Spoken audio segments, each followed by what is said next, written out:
Le nom de cette cité des quartiers nord de Marseille a souvent fait la une. Pendant des années, la Paternelle a été un haut lieu du trafic de drogue.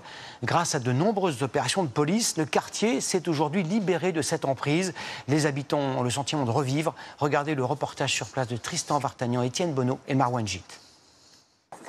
Tu t'as donné à manger au chien? La vie a enfin repris dans la cité de la Paternelle. Là, on est tranquille, les enfants jouent dehors et tout, voilà, c'est l'important. Son fils Fatih peut se promener sans crainte dans son quartier. C'était inimaginable il y a 1 an et demi. Il n'y a pas de trafic déjà, c'est une bonne chose. On peut sortir, être bien, on est plus à l'aise, on n'a pas peur de se prendre une balle perdue ou quoi. Et voilà, on peut faire du vélo, jouer au foot même là devant, on est tranquille quoi. La cité était l'un des plus grands points de deal de Marseille. Sur les murs, tous les tags ont été recouverts.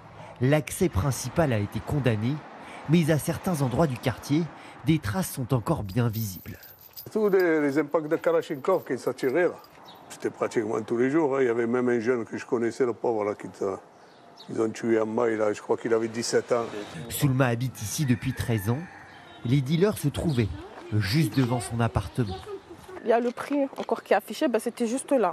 Les vendeurs se mettaient là, sur le dessus, et puis les voitures venaient se garer ici, ou là, des fois, quand il y avait trop de monde.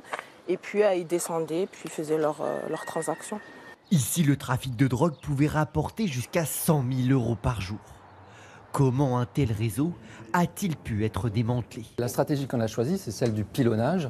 C'est frapper à toutes les étapes du trafic. Premièrement, le consommateur. Deuxièmement, en intervenant aussi sur les vendeurs par des assauts répétés des forces de police. Et le troisième étage, c'est remonter la pyramide, ce qui aboutit d'ailleurs en 2023 à l'arrestation d'un des grands chefs qui était Félix Bingui.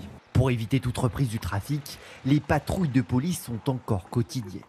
Maintenant que les habitants ont retrouvé la sérénité, ils attendent désormais la réhabilitation de leur quartier. Car son état laisse à désirer. Regardez, je mets ma main et elle passe. Et la dame, elle a pareil dans sa salle à manger qui donne chez ma belle-mère. Là, le monsieur, il n'avait plus de sonnette. Là, c'était tout ouvert, ils ont mis du ciment. Vous le voyez de toute façon à la trace. Pour y remédier, le bailleur social a promis 15 millions d'euros de travaux. Avec les travaux prévus de réhabilitation à la Paternelle, on va refaire tous les murs extérieurs, on va tout évidemment repeindre, on va aussi refaire toute l'isolation. Le quartier n'avait pas été restauré depuis 40 ans.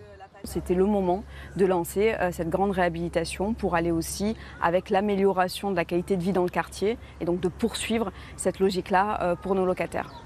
Les travaux devraient débuter dans 6 mois, signe de l'apaisement. D'anciens locataires ont même demandé à revenir à la Paternelle.